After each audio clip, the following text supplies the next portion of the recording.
Your 20s don't feel urgent while you're living them. They feel open, flexible, forgiving. Then one day you're 32 and you realize something quietly terrifying. The math has started to harden. Most people don't fall behind financially because they're reckless. They fall behind because they never made a few boring decisions early enough for time to do the heavy lifting. This isn't about becoming rich before 30. That's not how real wealth works. This is about not waking up later realizing you spent your highest leverage years optimizing the wrong things.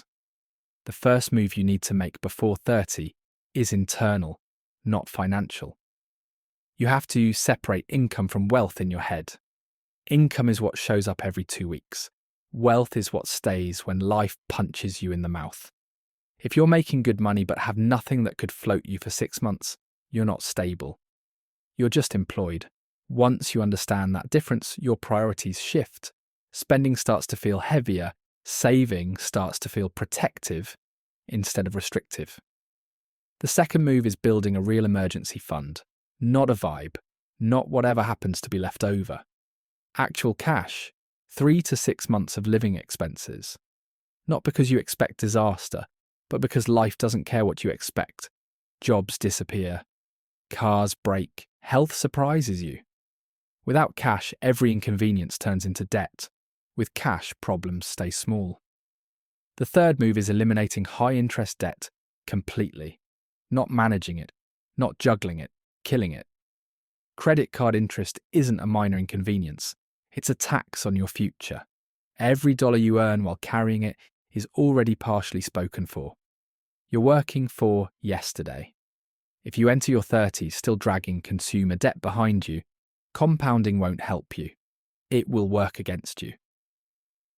The fourth move is starting to invest even when it feels pointless. This is where most people wait too long. The early years feel underwhelming. Your balance barely moves.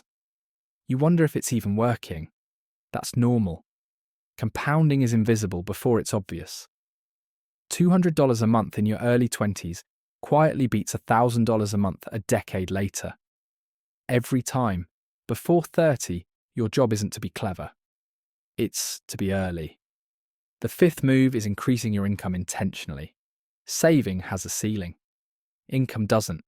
If you're under 30 and your income hasn't meaningfully changed in years, something is off.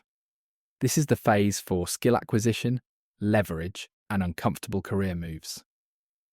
Switching companies, learning things that pay, optimizing for trajectory, not comfort. You don't budget your way to freedom on a low ceiling. You build earning power. The sixth move is resisting the urge to lock yourself into adult obligations too early. Big apartments, car payments that eat raises, mortgages that turn flexibility into obligation. Your 20s give you something you won't get back later: mobility. Once your expenses become fixed, every decision becomes defensive. You stop asking what's best and start asking what won't break you. Freedom doesn't disappear all at once. It erodes quietly. And the final move might be the hardest: learning to be boring while everyone else is performing. Your 20s are loud.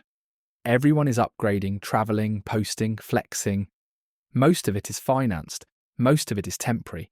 The person with the paid-off car and investments nobody sees is winning. They just don't photograph well. If you can be disciplined early, you get to be relaxed later. If you chase appearances now, you'll pay for them for decades. These moves won't make you rich by 30. They'll make sure you're not trapped by 40.